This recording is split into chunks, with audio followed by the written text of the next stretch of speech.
Merci Sarah. Merci d'être avec nous aujourd'hui. On va parler, Ma et moi, de la façon dont les personnes atteintes de diabète de type 1 peuvent jeûner en toute sécurité pendant le Ramadan. On va aborder les principaux défis liés au jeûne avec un diabète de type 1, puis on va partager des recommandations, des conseils pratiques, des stratégies pour vous aider à prendre des décisions éclairées et gérer votre diabète en sécurité pendant le Ramadan. Avant d'entrer dans les détails de la gestion du diabète de type 1 pendant le Ramadan, je vais prendre un petit moment pour expliquer brièvement ce qu'est le Ramadan, ce qu'il implique. Le Ramadan, c'est le neuvième mois du calendrier lunaire islamique. Pour les musulmans, c'est une période de jeûne du lever au coucher du soleil, durant laquelle ils s'abstiennent de toute nourriture et boisson, y compris l'eau. Et le jeûne ne consiste pas seulement à s'abstenir de manger, c'est une pratique spirituelle profonde visant à renforcer l'empathie envers les plus démunis, à développer la discipline, à approfondir un lien plus étroit avec la foi. Donc, en plus du jeûne, les musulmans intensifient leurs prières, leurs moments de réflexion et leurs actions de charité. Et jeûner avec un diabète de type 1 pendant le Ramadan, bon, bien sûr, ça rajoute une complexité supplémentaire à la gestion du diabète. D'abord, en mangeant principalement la nuit, donc soit tôt le matin ou en soirée, ça peut perturber les habitudes alimentaires habituelles ainsi que le rythme de sommeil. Et tout ça peut influencer la glycémie, ça peut entraîner des fluctuations imprévisibles. Donc, pour cette raison, des ajustements du traitement à l'insuline peuvent être nécessaires. Donc, il est essentiel de bien se préparer pour jeûner en toute sécurité en tenant compte des risques accrus de déshydratation, d'hypoglycémie, d'hyperglycémie et d'acidocétose. Il existe d'autres formes de jeûne non religieux, souvent pratiquées pour la gestion du poids ou de la glycémie, mais il y a des différences clés qui rendent le jeûne religieux, donc celui du Ramadan, plus risqué pour les personnes en raison de de l'abstinence totale de nourriture et de boissons. Et l'un des principaux facteurs est la restriction de l'apport en eau qui va augmenter le risque de déshydratation. Un autre facteur est ben, l'ajustement de l'insuline. Donc, s'il n'est pas bien fait, la glycémie peut chuter trop bas pendant les heures de jeûne, ce qui peut entraîner une hypoglycémie. À l'inverse, le foie peut produire un excès de sucre, ce qui peut faire grimper la glycémie, augmenter le risque d'acidocétose diabétique. Il y a aussi un risque accru d'hyperglycémie à la fin du jeûne, notamment s'il y a une grande quantité de glucides qui est consommée lors de la rupture du jeûne ou pendant les repas du soir, ce qui va augmenter la glycémie après le jeûne. Donc, il est essentiel de discuter de vos plans de jeûne avec votre professionnel de la santé pour vous assurer que vous pouvez jeûner en toute sécurité. Cela dit, la American Diabetes Association propose des recommandations générales pour aider à assurer un jeûne sûr pour les personnes atteintes de diabète. Donc, parmi celles-ci, on va retrouver l'évaluation des risques avant le jeûne. C'est une évaluation qui permet de déterminer si le jeûne est sécuritaire en attribuant un score de risque basé sur des facteurs individuels comme la gestion du diabète, l'historique de glycémie, les complications passées. Il y a aussi l'éducation spécifique aux jeunes. Donc, c'est essentiel d'apprendre à reconnaître les signes d'hypoglycémie, les signes d'hyperglycémie, à ajuster l'insuline, à rester hydraté en dehors des heures de jeûne et à gérer de façon globale la glycémie pour minimiser les risques. Puis, finalement, on va aussi trouver l'évaluation du plan de traitement avant le début du jeûne. On va retrouver les doses d'insuline, le moment de la prise des médicaments si c'est le cas. Puis la gestion globale du diabète doit être revue et ajustée avec le professionnel de la santé pour réduire ces risques d'hypoglycémie, de déshydratation, d'hyperglycémie, d'acidocétose, etc. L'évaluation des risques avant le jeûne va prendre en compte pour calculer le niveau de risque, ça va prendre en compte le type de diabète. Donc, comme vous pouvez le voir, le diabète de type 1 augmente automatiquement le risque. Une durée de diabète de 10 ans ou plus est associée à un risque plus élevé, tout comme les antécédents d'hypoglycémie, une hypoglycémie asymptomatique, en particulier si elles sont sévères ou fréquentes. Il y a aussi le niveau de gestion de la glycémie, notamment les valeurs de glycémie glyquée, le type de traitement, la fréquence de l'autosurveillance de la glycémie va aussi avoir un impact sur le calcul du score du risque avant de jeûner. Puis d'autres facteurs qui peuvent également influencer la sécurité du jeûne avec un diabète de type 1, on a la présence de complications, que ce soit des complications aiguës comme l'acidocétose ou chroniques comme les maladies rénales, la neuropathie, peuvent augmenter le risque, surtout encore une fois si elles sont sévères. Avoir d'autres problèmes de santé, une grossesse, donc le jeûne est plus risqué pendant la grossesse, en particulier si la glycémie n'est pas bien contrôlée, la fragilité ou les troubles cognitifs, un travail physique exigeant, donc les emplois qui impliquent beaucoup de mouvements ou un travail physique intense peuvent augmenter le risque d'hypoglycémie et de déshydratation. L'expérience passée du jeûne, donc c'est des complications ou des variations sévères de la glycémie qui sont survenues lors de précédents ramadans, donc il peut être dangereux de jeûner à nouveau. Et si la durée du jeûne est prolongée, donc selon la localisation géographique, donc l'heure du lever et du coucher du soleil va être différent. Et un jeûne de 16 heures ou plus peut augmenter le risque de complications. Donc, l'éducation avant le jeûne est essentielle pour les personnes qui souhaitent jeûner. Ça va inclure apprendre les risques liés au jeûne, donc que ce soit l'hypoglycémie, la déshydratation, l'hyperglycémie, l'acidocétose, comprendre l'importance d'augmenter la fréquence de l'autosurveillance de la glycémie, surtout le bon timing des mesures de la glycémie. On a les dernières heures du jeûne qui sont souvent associées à des épisodes d'hypoglycémie et la préparation globale, les ajustements à apporter au jeûne, notamment en ce qui concerne la nutrition et les médicaments. Pour ce qui est de la nutrition, pendant le jeûne, certaines personnes vont modifier leur habitude alimentaire et des fois, on peut avoir tendance à trop manger lors de la rupture du jeûne. Donc, dans de nombreuses communautés, les repas vont être riches en glucides, en sucre ajouté, ce qui peut entraîner des pics importants de la glycémie. Donc, pour réduire ce risque d'hyperglycémie ou d'hypo, il est essentiel de consommer des repas équilibrés pendant les heures non jeûnées. Ça va inclure des aliments riches en fibres, en glucides complexes, donc des céréales complètes, des aliments à base de blé complet, des légumineuses, etc. D'éviter les sucres ajoutés quand possible et les aliments transformés, surtout durant le repas pour rompre le jeûne et de s'assurer d'avoir une bonne hydratation. Puis, ça va être important de discuter de ces ajustements avec votre équipe de soins pour adapter vos repas actuels plutôt que d'introduire des options complètement nouvelles et s'assurer que c'est des repas qui conviennent à vos préférences et à vos cultures. Les horaires d'insuline et de médicaments peuvent aussi nécessiter des ajustements pendant le jeûne. Donc, l'insuline prandiale, ça, c'est l'insuline qui est prise au moment du repas, peut être réduite pour les repas précédant le début du jeûne, donc avant le repas de l'aube.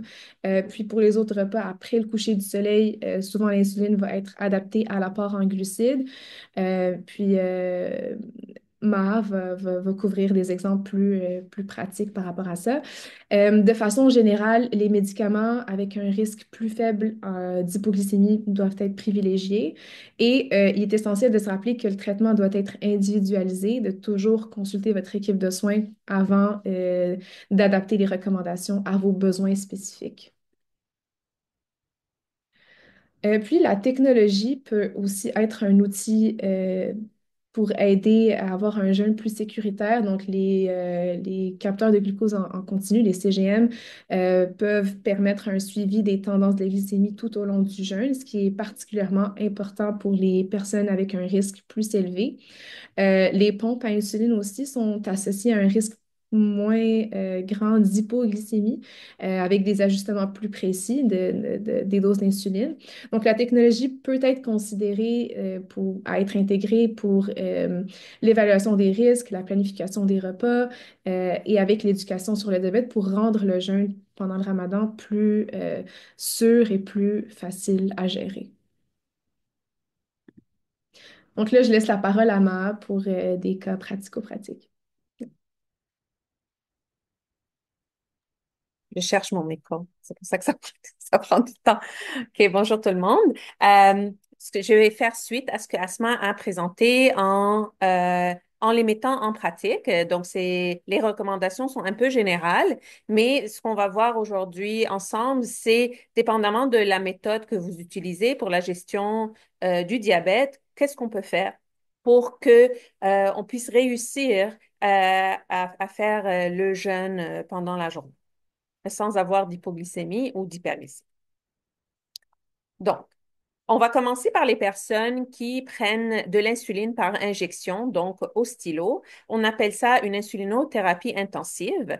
On va commencer par l'insuline basale. Donc, les insulines basales, c'est la Tresiba, Toujeo, Basaglar habituellement. J'espère que vous ne prenez pas des prémixtes, donc un mélange de 30-70, parce que si c'est le cas, c'est vraiment très dangereux de le faire. Le risque d'hypoglycémie est très élevé, ce qui fait qu'on va recommander de les changer pour une basale et des injections qui est plus adaptée à la gestion habituellement du diabète. Ce qu'on va faire aussi, c'est de diminuer l'insuline basale, que ce soit Toujeo ou Tresiba ou Basaglar, de 10 à 30. C'est sûr que si vous voyez que vous êtes tout le temps en haut de 14, c'est sûr qu'on ne recommande pas nécessairement, quand le diabète n'est pas nécessairement bien géré, de faire le jeûne. Mais je sais que c'est important pour beaucoup de personnes et qu'ils aimeraient le faire. Donc, on va aller plus à une diminution de 10% de la basale versus les patients qui ont des hypoglycémies, on pourrait aller à 30%. C'est très important de préparer à l'avance parce que la Tresiba, par exemple, ça prend 3 jours pour que la nouvelle dose rentre en jeu, ce qui fait qu'il faut se prendre bien à l'avance avec l'ajustement d'une Tresiba comparé à un ajustement de Basaglar qui peut se faire d'une journée à l'autre. Ça, c'est aucun problème. Maintenant, les personnes qui utilisent la NPH ou la Humulin N, ce sont les insulines qu'on mélange là, qui sont blanches et qu'il faut vraiment qu'on les mélange. Puis si on les mélange une fois de plus ou une fois de moins, on ne reçoit pas la même glycémie ou la même cinétique de l'insuline et qui ont des pics d'action, ce qui fait que ça augmente le risque d'hypoglycémie. On va aller recommander de les changer pour les nouvelles classes d'insuline qui sont maintenant beaucoup plus efficaces et avec moindre de risque d'hypo. Maintenant, la cinétique, je vous en ai parlé. Donc, la Basaglar, on peut la changer à tous les jours, mais la Tresiba, c'est vraiment aux 3 jours. La Toujeo, elle est entre les deux. Donc, je lui donnerai 1 à 2 jours pour que la nouvelle dose rentre en jeu. Maintenant, pour les mêmes personnes qui utilisent les injections, qu'est-ce qu'on fait avec l'insuline prandiale? Donc, quand on va couper le jeûne le soir, on va prendre l'insuline avant de manger. Donc, c'est très important. Comme d'habitude, il faut la prendre avant, jamais après, parce qu'après, c'est trop tard, ça monte. C'est comme si on essayait de rattraper, mais ça ne fonctionne pas.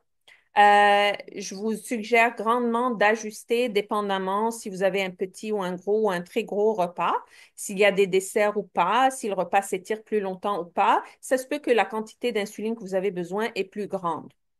Euh, Ça se peut aussi que si on a une grande quantité de glucides au repas, le corps passe toute la nuit à le digérer. Donc, ça se peut que vous ayez besoin de corriger plusieurs fois dans la nuit ou dans la soirée pour pouvoir ramener votre glycémie dans la cible. Ben, on va dire la cible, on ne va pas nécessairement viser 5, mais au lieu de viser 14, on pourrait peut-être viser entre 8 et 12.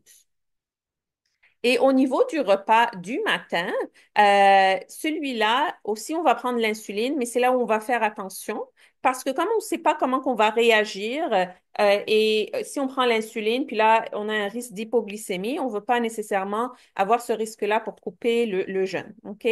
Maintenant, si vous l'essayez la première, deuxième, troisième journée, puis vous voyez que la dose n'est pas suffisante, n'hésitez pas à l'augmenter, surtout que le matin, on est dans le pic de cortisol le pic de résistance à l'insuline importante. C'est pour ça que, on pourrait aller augmenter un petit peu plus. Puis durant le jour, c'est important de mentionner, vous ne mangez pas, vous ne prenez pas l'insuline du repas du midi. Donc, c'est très important. C'est pas parce que votre médecin vous a dit qu'il faut prendre l'insuline 3 fois par jour, qu'il faut le prendre 3 fois par jour. Vous ne mangez pas, vous ne le prenez pas. Et j'en ai aussi des patients qui vont aller corriger parce que la glycémie est un petit peu plus élevée. Ils vont corriger. Je vais vous demander d'être très, très prudent. Sinon, ça va vous forcer à rompre le jeûne parce qu'il faut traiter une hypoglycémie. Donc, c'est à vous de décider qu'est-ce qui va gagner, ramener la glycémie à 5 ou rompre le jeûne parce que on a mal dosé l'insuline puis on tombe en hypo. Je ne l'ai pas mentionné pour la basale. Il faut vraiment faire un test pour vous assurer que votre dose, elle est bonne. Parce que j'ai beaucoup, beaucoup, beaucoup de patients qui sont surinsulinisés avec une basale et le fait de sauter des repas ou de retarder le repas provoque des hypos. Donc, il faut faire attention. La deuxième chose que je n'ai pas mentionnée au niveau des basales, on a une option surtout si on a la basaglar seulement, pas la Tresiba ni la Toujeo, c'est de diviser la dose et d'en prendre moins le matin pour couvrir moins durant le jour et d'augmenter la dose du soir parce que si on mange plus le soir, on a besoin d'un petit peu plus de basal qui va aller couvrir une digestion beaucoup plus prolongée dans la nuit. Donc, ça, c'est aussi une option. N'hésitez pas à en parler avec votre équipe de soins. Moi, je vous dis qu'est-ce que je fais avec mes patients. Donc là, je vous montre un patient. Vous voyez, il corrige il prend l'insuline pour le matin, ça monte. J'ai une grosse impression qu'il a corrigé et il n'a pas corrigé très fort, ce qui l'a maintenu stable durant la journée. Je ne sais pas qu'est-ce qui s'est passé ici pour que ça monte. Puis le soir, regardez, la glycémie monte parce que le repas est plus gros et ça va rester toute la nuit versus une autre journée. C'est pour ça qu'il faut s'adapter d'une journée à l'autre. Regardez, c'était tellement flush proche de l'hypo qu'il a dû rompre le jeûne et manger parce que la dose était trop forte. Mais ce que j'encourage mes patients, si vous réussissez le plus de jours possible, c'est déjà gagné. Donc, on désespère pas, on essaye et c'est l'intention qui compte. Maintenant, on va passer à la pompe manuelle.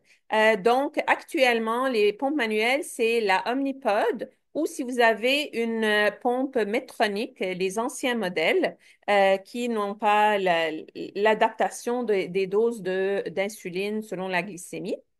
Donc, à nouveau, il faut qu'on valide que la basale de jour, elle est correcte. Parce que si vous voyez que disons, vous jeûnez, puis que la glycémie, vous êtes à 10, puis dans le jour, ça fait ça, là, ça descend, ça descend, ça descend. Votre basale est trop forte. Elle n'est pas supposée descendre la glycémie, sauf si vous courez, là, vous faites un effort physique. Elle devrait se maintenir en dedans de 3 points. Donc, ça, c'est une basale qui est acceptable, qui est bien programmée dans la journée. Donc, si votre basale vous tire vers le bas, il faut la changer. Donc, ce qu'on va faire, ce que je fais habituellement, c'est que je vais créer une basale que je vais appeler Ramadan et c'est là où je vais jouer dedans. Parce que quand vous allez revenir à vos habitudes après le jeûne, après le mois de jeûne, ben là, le monde ne se rappelle pas, ils étaient à quoi avant? Donc là, ils changent dans leurs affaires, mais ne se rappellent pas. Vaut mieux vous créer une nouvelle basale et jouer là-dedans. OK? Comme ça, vous n'avez pas à vous rappeler c'était quoi, qu'est-ce que j'avais avant pour revenir en arrière. Ce qu'on va recommander, c'est de diminuer la basale de 10 à 30 la même chose qu'avec les injections. Mais ce qu'on va faire, ce qui est bien avec une pompe, c'est que les dernières heures, comme Asma a dit, on a un risque d'hypo à la fin du jeûne. Ben là, on peut réduire la basale plus. Et la basale, après la rupture du jeûne, là où on va manger, on peut l'augmenter parce qu'on est en train de digérer plus de glucides que d'habitude et on a besoin de plus d'insuline, mais on n'a pas nécessairement besoin tout de suite quand on mange, mais vraiment étaler sur 2, 3, 4, 5 heures de temps parce que ça dépend de la quantité de protéines et la quantité de gras qu'on a au repas, ce qui peut augmenter la résistance à l'insuline et ce qui peut augmenter nos besoins en insuline basale à ce moment-là. Donc ça, c'est des possibilités à discuter avec votre équipe de soins pour aller voir comment vous allez changer vos affaires en préparation pour le jeûne. On a une autre option aussi. Vous n'êtes pas sûr. Vous pouvez toujours mettre une basale temporaire et vous pouvez la diminuer de 10 à 30. Je vous dirais, vous n'êtes pas sûr, vous faites 30. Et là, vous remarquez que la première journée, vous étiez un petit peu plus haut. Ben là, vous allez à 20. Ben là, vous étiez un petit peu plus haut. Ben là, vous allez à 10. Donc, n'hésitez pas à voir comment vous réagissez et ajuster en conséquence. Maintenant, au niveau des bolus, donc là, on a parlé des basales. Maintenant, si on parle des bolus et des corrections, on va boluser avant les repas. Donc, comme d'habitude, on prend de l'insuline avant de manger selon le calcul des glucides. Ce qui est bien avec une pompe, c'est qu'on est capable d'utiliser les bolus prolongés. Donc, ça, c'est les bolus pizza. On pourrait diviser la dose, 50% avant, puis 50%, vous pouvez étaler, dépendamment de la pompe, de 2 à 8 heures de temps. Et ça va aller couvrir la digestion retardée des repas un petit peu plus gras, ou si on a des desserts, on a de la friture, ça va aller couvrir. Et ça se peut que vous ayez besoin de changer vos ratios du souper parce que il faut les adapter à une charge glucidique plus élevée que d'habitude et à la résistance à l'insuline provoquée par le gras qui peut être occasionnée. Donc ça, c'est une possibilité à voir avec votre équipe. OK? N'hésitez pas à prendre des corrections dans la soirée et dans la nuit pour aller ramener la glycémie à la normale. On peut toujours ajuster aussi votre facteur de correction pour qu'il soit un petit peu plus fort. Là, le bolus que vous prenez le matin, lui, vraiment avec précaution. Donc, n'hésitez pas à que ce soit un petit peu moins, juste pour ne pas devoir rompre le jeûne si une hypo arrive. Et durant le jour, s'il vous plaît, faites attention aux corrections parce que, à nouveau, on corrige, on peut se planter en hypoglycémie. Puis tout ce qu'on veut, c'est d'essayer d'éviter d'être en hypoglycémie pour ne pas devoir manger. Donc là, je vous montre ici un de mes patients. Donc, vous voyez, ça monte, puis la dose le ramène, il reste dans le verre. Et là, dans mes cas à moi, des fois, ça chute. Vous voyez comment des fois la glycémie chute à la fin de la journée, puis des fois la glycémie monte à la fin de la journée. On ne peut pas contrôler le foie. Donc, on ne peut pas contrôler qu'est-ce que le foie veut faire. Ça peut être des deux bords. Voyez le patient, il va corriger durant la journée. Cette correction-là était suffisante pour le ramener, mais c'est quand même risqué, là, et ça l'a ramené un petit peu trop flush. Et je ne sais pas si je le vois. Des fois, ça c'est impatient, je vais juste me bouger. Il était rendu trop proche d'une glycémie vers le bas. Il a suspendu sa pompe pour lui permettre de ne pas rompre le jeûne. Ici, vous voyez, il a corrigé, il est tombé en hypo, mais ça a coïncidé avec la rupture du jeûne. Donc, il faut vraiment rester vigilant puis je vous montre quand on mange, regardez, ça monte, puis on paye le prix longtemps, là, toute la nuit, regardez, c'est vraiment haut, c'est haut, mais ça, c'est la charge glucidique qu'on mange qui fait ça. C'est pas parce qu'il lui manque de la base. Maintenant, si on passe aux pompes automatisées, on a plusieurs algorithmes, donc je vous ai divisé ça selon l'algorithme. On va commencer par la pompe tandem.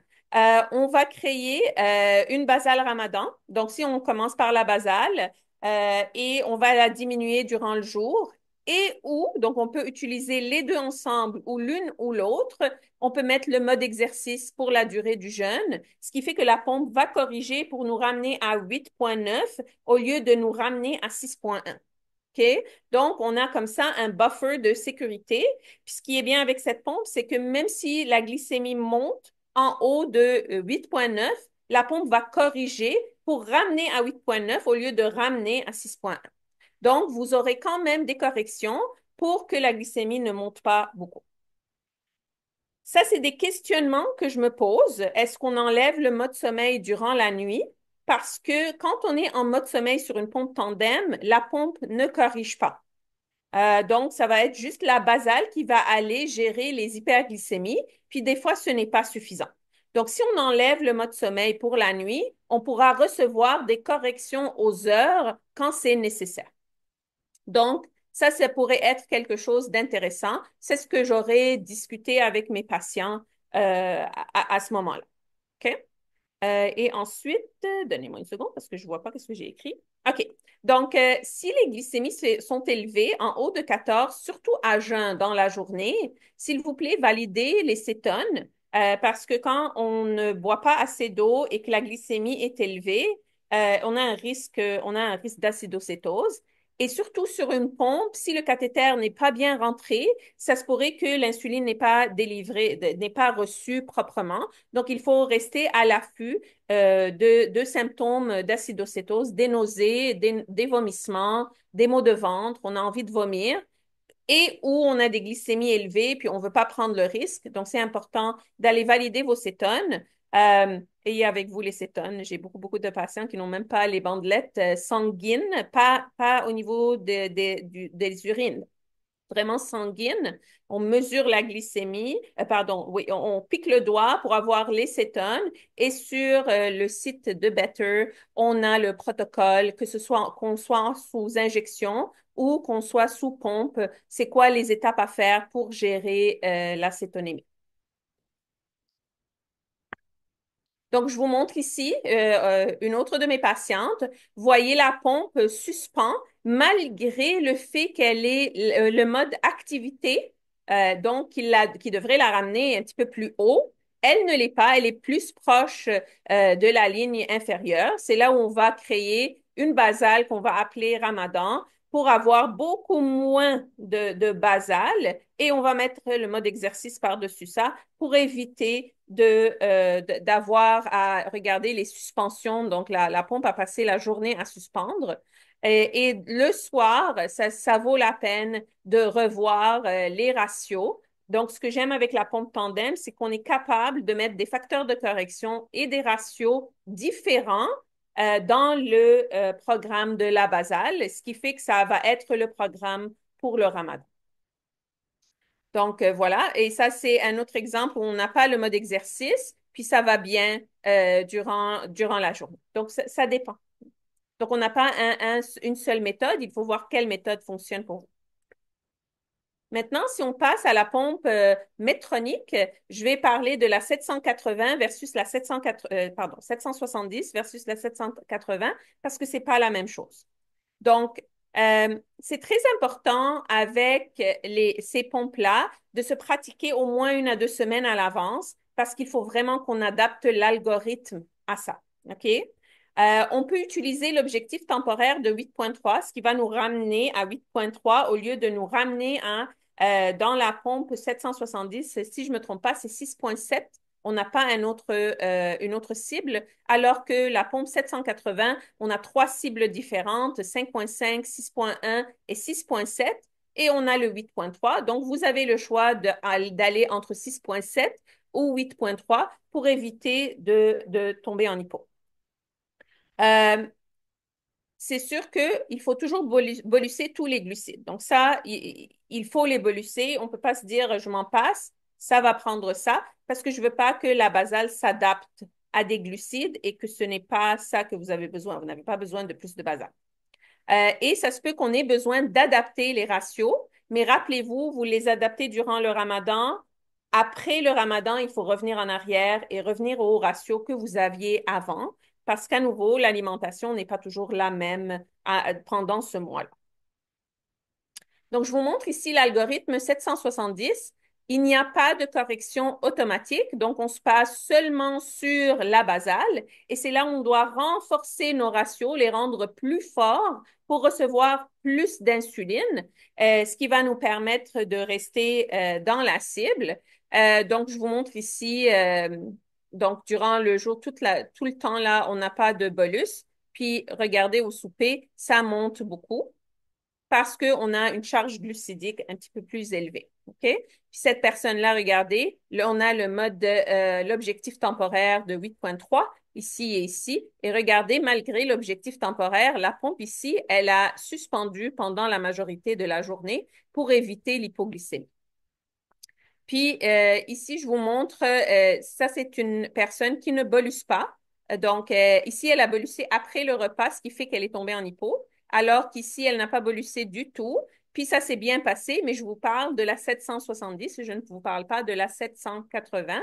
Donc la pompe a été capable de la rattraper. J'imagine que la charge glucidique n'était pas très élevée. Okay? Et regardez ici, pour la maintenir, regardez la pompe, elle a vraiment bûché pour donner beaucoup, beaucoup, beaucoup, beaucoup d'insuline pour aller gérer le restant du repas ou même un repas le matin. Donc, l'étude, là, je passe à la 780. Les études ont montré que l'algorithme s'adapte vraiment vite et on n'a pas de risque d'hypoglycémie, même si l'algorithme, parce que l'algorithme de la Medtronic se base sur les 6 derniers jours de ce qui s'est passé, les 6 derniers jours, pour aller décider c'est quoi la basale qu'il va donner et c'est quoi la correction qu'il va donner. Donc, moi, je n'ai pas le contrôle sur la basale, ni vous d'ailleurs, ni le médecin. C'est vraiment la pompe qui décide et c'est la pompe aussi qui décide la correction, combien vous corrigez. Nous, on n'a pas le choix. On peut juste changer les ratios et on peut juste changer la cible. Donc, 5.1, pardon, 5.5, 6.1, 6.7 ou 8.3. Mais à part ça, on n'a pas le choix. Il faut prendre ce que la pompe nous donne. Ça, c'est une étude qui a montré que la pompe va s'adapter quand même et va donner beaucoup plus d'insuline le soir pour aller aider finalement à cette charge glucidique-là qui va rentrer, qui est concentrée le soir. Donc, le temps dans la cible ne va pas nécessairement changer beaucoup, mais la répartition de l'insuline va changer. Donc, on aura plus d'insuline le soir que de l'insuline durant la journée. Donc, l'algorithme s'adapte. Mais ça c'est mon observation. J'ai beaucoup de patients qui ne vont pas boluser durant le jour. Ils vont oublier, la vie prend le relais, ce qui est très normal. C'est très important de garder en tête que l'algorithme s'adapte et pourrait donner une basale beaucoup plus augmentée et des corrections beaucoup plus fortes durant le jour parce que l'algorithme s'est adapté à des bolus manqués. Et si on ne mange plus à la même heure durant le jour, le risque d'hypo pourrait être plus élevé parce qu'on a de l'insuline un petit peu plus forte à ce moment-là, même si la pompe suspend. Donc c'est un risque, je vous dirais. Je n'ai pas encore l'expérience parce que comme c'est une nouvelle pompe, on verra ce ramadan comment mes patients vont réagir avec ça, mais je veux que vous soyez juste conscient que c'est une possibilité.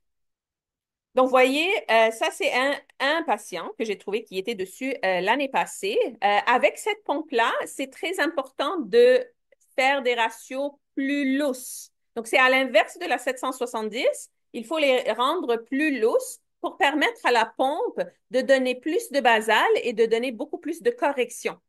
OK? Donc, regardez avec votre équipe de soins, c'est très important de le faire parce que vous voyez ici les corrections automatiques, moi, je veux qu'ils viennent beaucoup plus tôt, là. Vous voyez ici, ils arrivent 3, 4 heures plus tard, mais moi, je veux qu'ils arrivent 1 à 2 heures plus tard quand le pic, il est là. Et pour que ça arrive, il faut que le ratio soit moins fort. Donc, parlez-en avec votre équipe de soins pour revoir tout ça. Et très, très, très, très, très important, il faut toujours bolusser avant de manger. Ça, c'est non négociable sur les pompes automatisées. Le risque d'hypoglycémie est beaucoup plus grand si on bolus après les repas. Puis, je vous montre ici avec l'objectif temporaire. Vous voyez les pointillés ici et ici. Donc, on peut jouer avec notre objectif temporaire dépendamment si on en a besoin ou pas. Mais regardez, l'algorithme s'adapte quand même très bien durant la journée et s'arrête quand c'est nécessaire ou donne l'insuline quand c'est nécessaire pour éviter qu'on soit en hypoglycémie. Maintenant, je dois il faut qu'on parle des autres médicaments qu'on a. J'ai plusieurs patients qui vivent avec le diabète de type 1, mais qui ont aussi des médicaments de type 2.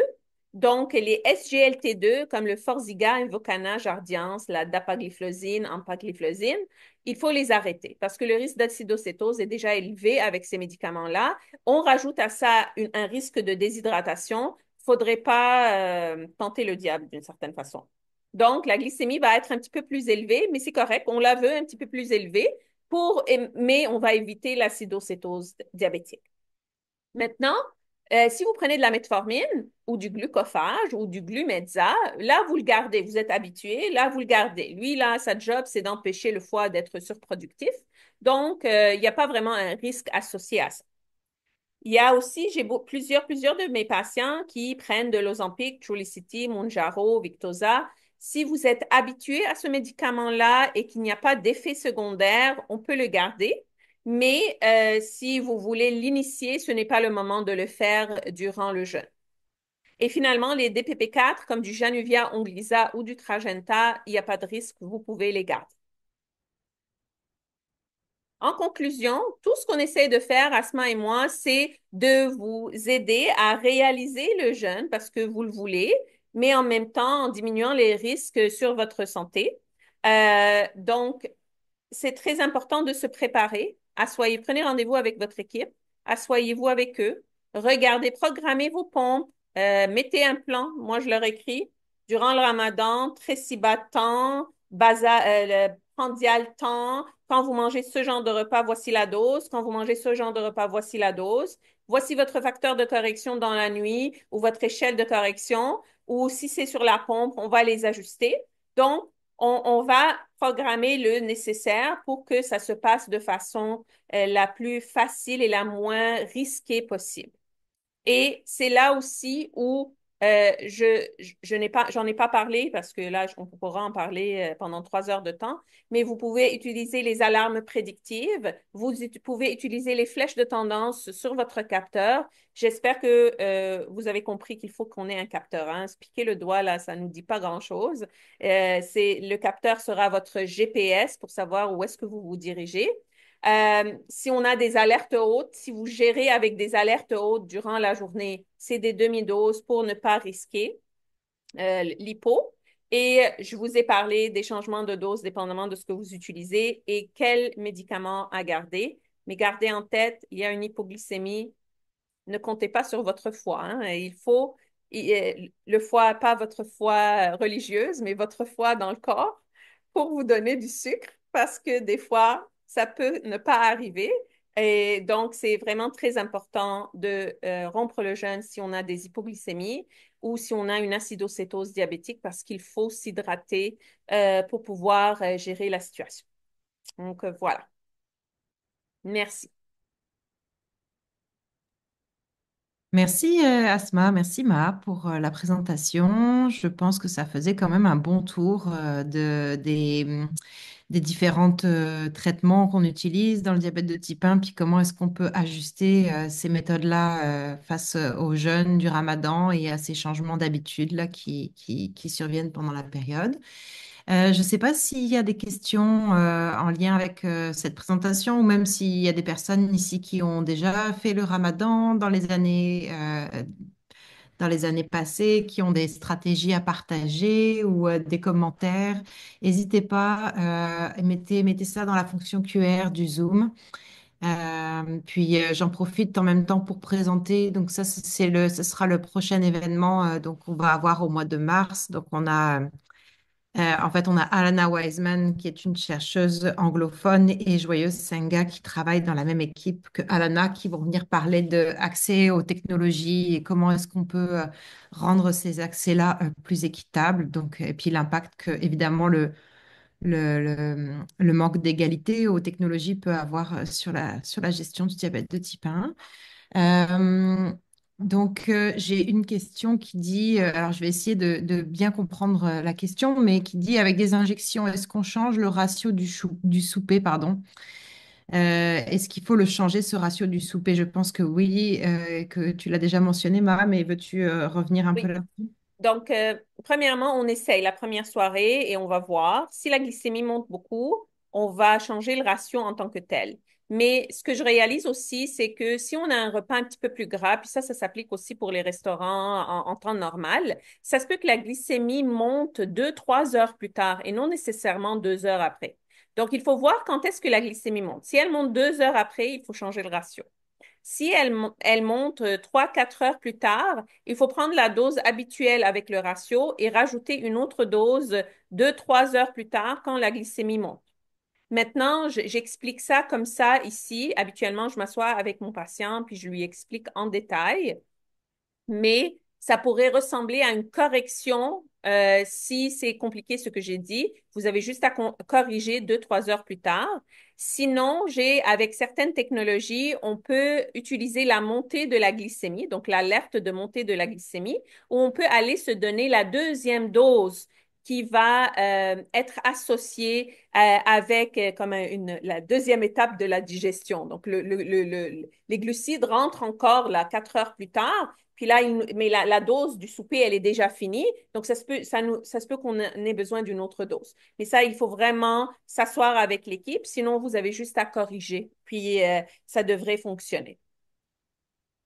Merci, Ma. On avait fait effectivement, en fait, si vous allez sur le site web, il y a eu déjà une présentation de données qui s'appelait Optimiser la dose d'insuline en fonction des différents types de repas. Je vais vous mettre le nom de la présentation qui avait été donnée. Dans cette présentation-là, on parlait, je vais juste revenir sur les repas riches en gras et en protéines et de comment est-ce que justement on peut trouver des stratégies pour faire face à cette montée de la glycémie qui arrive de façon un peu plus tardive après le repas. Alors effectivement, c'est sûr qu'en contexte de Ramadan, les repas sont différents, sont plus gros. Bref, on ne mange pas comme on mange habituellement là. Donc, ça peut être une bonne ressource aussi d'aller regarder cette rediffusion-là. Il y a aussi, il y aura d'autres stratégies qui peuvent aider. Alors, je ne sais pas s'il y a d'autres questions ou d'autres commentaires même sur ça. Comme je disais, donc la présentation d'aujourd'hui, elle est enregistrée, elle sera disponible en rediffusion sur le site internet. Je peux vous mettre le lien d'ailleurs vers la page des rediffusions ici également. Et si on n'a pas d'autres questions, je pense que nous allons pouvoir terminer cette présentation aujourd'hui. Encore merci Asma, Emma pour votre présence et tout ce travail derrière. Puis on se retrouve donc en mars pour le prochain webinaire. Bonne journée à toutes et à tous. Bye.